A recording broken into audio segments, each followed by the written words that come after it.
Hello and welcome. Today, we're going to tackle one of Java's most fundamental keywords.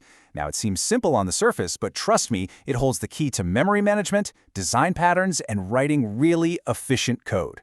We are, of course, talking about the static keyword. Okay, so let's just dive right in with a question that honestly trips up a lot of developers.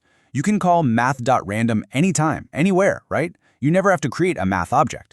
But if you want to start your car, well, you absolutely need a specific car object first.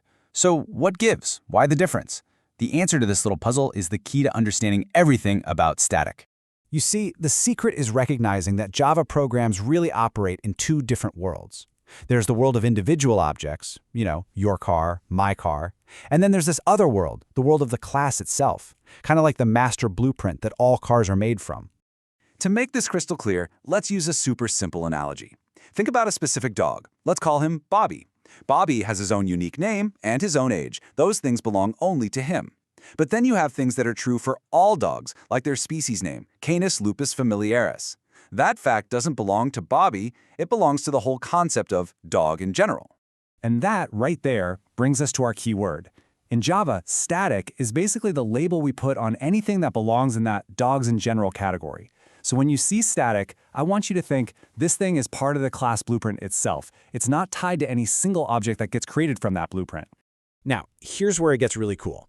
Our simple dog analogy maps directly to what's actually happening inside the Java virtual machine. A static member gets created just once, when the class blueprint is first loaded into a special memory area called the metaspace. An instance member, on the other hand, that gets created on the heap every single time you make a new object. This difference in when they're born and where they live, it's absolutely fundamental. All right, let's move on and see how this blueprint idea applies to the three main places you're going to find the static keyword in your day-to-day coding. That's variables, methods, and blocks. First up, we've got static variables. The best way to think about a static variable is like a single shared notepad for an entire class. It doesn't matter how many dog objects you create. Bobby, Rex, Luna, they all look at the exact same notepad for that one piece of information. There's only one copy, and it's shared by everybody. And because of that, they're perfect for anything that needs to be shared. A classic example is a counter to track how many dog objects have been made. Every time a new dog is born, it just goes and increments that one single counter. They're also perfect for defining universal constants like math.pi. Next up are static methods. Now these are actions that relate to the blueprint, not to a specific object. A static method can't ask, what is the specific dog's name? Because, well, it has no idea about any specific dog. It only knows about dogs in general. And that's exactly why you can't access instance variables from inside a static method. This behavior makes him perfect for creating utility classes. The math class is the best example.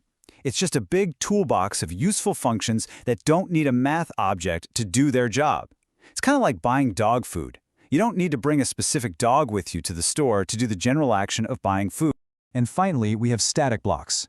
These are a pretty special tool for one-time setup. A static block runs exactly once, at the very moment the JVM first learns about the class, when it unrolls that blueprint for the very first time. And get this happens before any objects are created, even before your main method is called. So when would you use this? Well, you'd use it for complex setup stuff that you can't just do in a single line. For example, maybe you need to populate a big, complex, static list of dog breeds, or load a system library that your class depends on. It's for all that setup work that only needs to happen once, right at the very beginning. Okay, now things get really interesting when we start applying this blueprint idea to classes that live inside other classes. This is where a misunderstanding of static can lead to some pretty serious problems. In this comparison just illustrates the difference perfectly. A regular non-static inner class is like a leash. It is fundamentally tied to the specific outer object that created it. It holds this secret, invisible reference back to its owner. A static nested class, though, is more like a breed standard document. Sure, it's grouped with the dog class for organization, but it stands on its own. It's not tied to any one particular dog.